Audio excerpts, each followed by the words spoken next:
Good day. Ako nga pala si Erich Maatubang, student nurse. Itatanungin lang kita. May mga katanungan ako na nakaready sa'yo and mental health assessment lang naman to. Health status. So, titignan natin yung status ng mental mo. Ngayon, ulitin ko, kilala mo ba ako?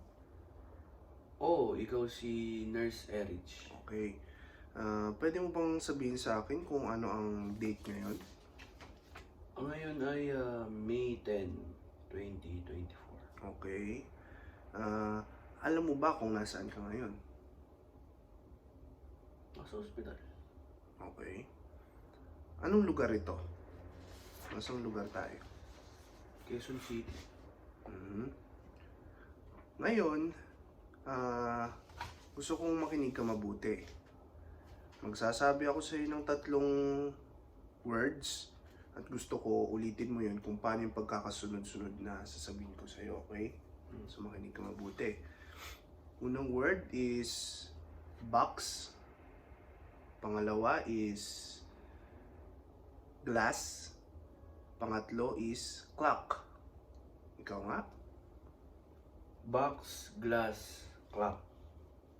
Okay. Ngayon, magkakaroon tayo ng simple math. Simple lang naman.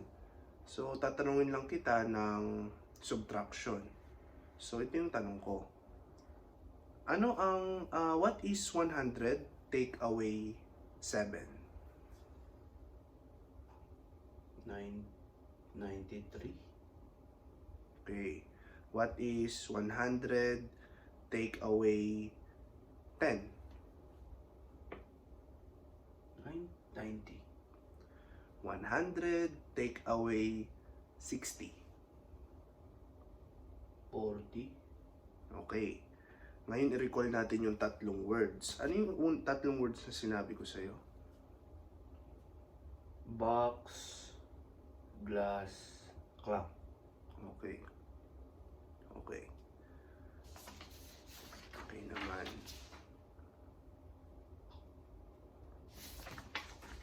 Ngayon, tatanungin lang kita sa personal history mo. Pwede bang ipakilala mo yung sarili mo sa akin at magsabi ka ng konting kung ano ang meron sa'yo. Ako si Jerome Larin, 22 years old, nakatira ako sa Tondo. Tungkol sa akin, okay naman, masayahin ako. Ganyan. Ayos lang.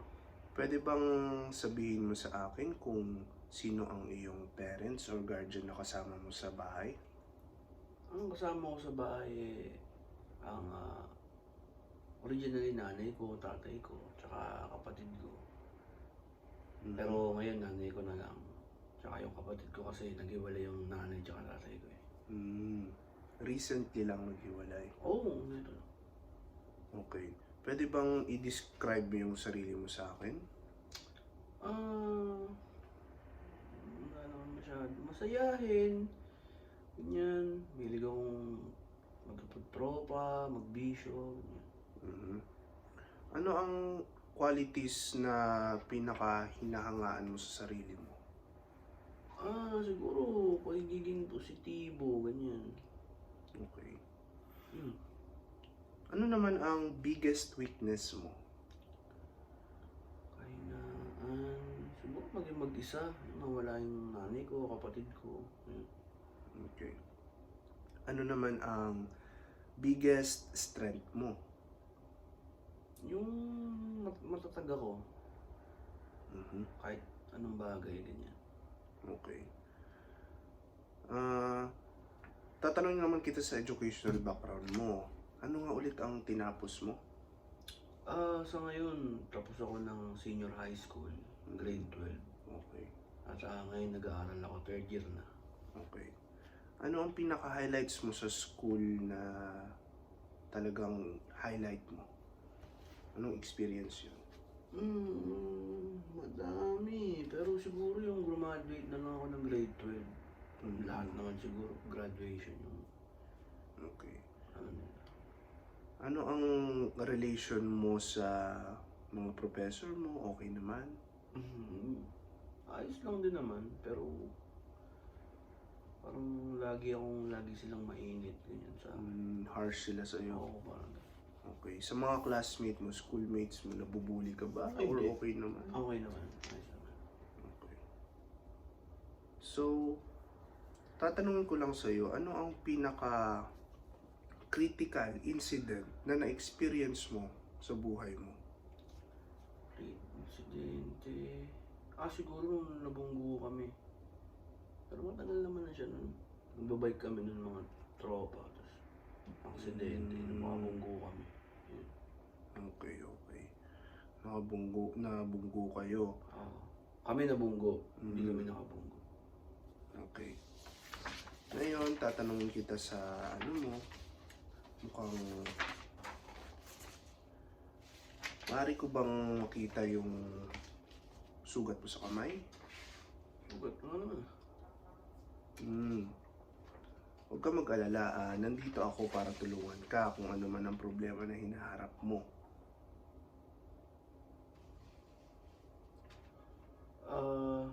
Eto siya. Hmm, Sinusugat ko kasi yung kamay ko pag nasa bahay, ganyan. Bakit mo ito ginagawa? May problema kasi, syempre.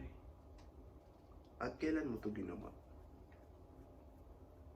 Uh,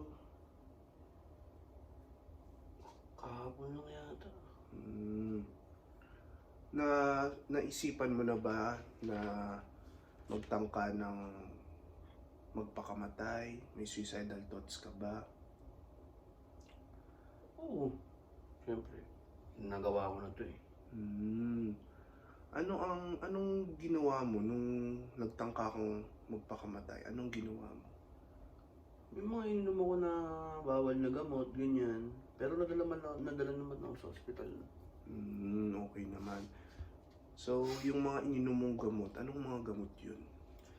Yung, ano siya eh, yung vitamins, ganyan.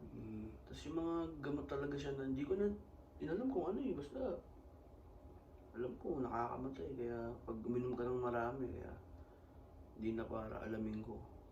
Kailan mo nagawa ito? Nagawa ko to nung isang araw lang. Hmm, Bali, kakalabas lang namin. Pero nung araw din yun, kakalabas lang namin ng hospital. okay. At anong oras mo to nagawa nung araw na yun? Usually ito, gabi. Hmm, Daling araw, ganyan. okay. Para, alam mo yun, tulog lahat, ganyan. So, ano ang nag-udyok sa'yo para gawin mo to? Yun nga, may problema kasi ako sa pamilya eh. Kasi banggit ko kanina, kakahiwalay lang ng nanay at tatay ko, kaya ganun. Tsaka patong-patong na rin sa ibang bagay. Ganyan. So, naiisip mo bang ulitin ito ulit? Ang pagpapakamatay? Ay, hindi na. Okay, okay. Nakakapasok ka pa din ba sa school mo? Madalas hindi, kasi nakakatamad eh. Tsaka nakadepende lang ako minsan sa mga tropa ko. Pasok sila. Okay, pag hindi, hindi din. Maaari ko bang malaman kung ano ang ginagawa niyo ng mga tropa mo? Umiinom kami. Natural na bisyo ng magkakaibigan. Ayan. Magamit ka ba ng mga pinagbabawal na gamot? Hindi. Umiinom lang ako. Ano naman ang nararamdaman mo pag nagagawa mo yung mga bagay na yan? Nakaaliw ko, ganyan. Siyempre, alam naman ng lahat yan eh na nakakawala ng problema, ganyan. Doon mo lang ang dinadaan kasi. So, sa ngayon, hindi mo na naiisip na gawin yung mga suicidal attempts na yun. Is there something na nagpa-realize sa'yo? Na, Pwede mo bang ma-share sa akin kung ano yung nagpa-realize sa'yo na mali yung ginawa mo? syempre, kinausap ako ng nangyari yun. Tapos, baga parang sakto na yung pagkakataon nun eh. Inom ako, tulog sila lahat, tapos biglang nagising yung nanay ko, ganyan. So parang iisipin mo, may dahilan talaga kung bakit eh. Mm. Tsaka parang yung problema, malalagpasan mo din naman eh, hindi na kailangan gano'n gawin mo sa sarili mo. Tsaka isa pa, yung parang pag ginawa mo naman yung parang tinatakasan mo kasi yung problema mo sa pag gumawa ka ng gano'n, kaya Mhm. parang hindi siya yung tamang way. Tsaka naisip ko din yung mga maiiwan ko. Mm. Diba ganyan na nga yung sitwasyon namin, tapos biglang mawawala pa ako. Paano na lang yung mga maiiwan ko? Mm. Kaya itong mga isang araw lang, dalawa na halos lumipas, naisip ko na agad. Ayun. Mhm. So, ano pa ang mga ano na binigyan ka ba ng doktor ng gamot para sa ano? Oo, may binigay siya sa akin na actually hindi yung doktor. Yung after ko sa hospital nun, nirefer ako sa psych. Mhm. Ngayon may binigay sa akin na gamot na nakakapagpa-relax siya. Antidepressant? Oo, ganyan. Okay. Dalawa siya, isang pampakalma ko, tsaka isa para makatulog ako. Mhm. Basta lagi mong susundin yung mga nireseta sa iyo para gumaling ka na, okay? Mm. Aware ka naman sa diniagnose sa inyo ng doktor. Oo naman. Okay, okay. So, ayun lang. Kapag kailangan mo ng kausap, kailangan mo ng someone, huwag kang mahiyang lumapit. Okay? Lagi kaming nandito, gagabay sa'yo. Okay. Okay ba yun? Okay, maraming salamat.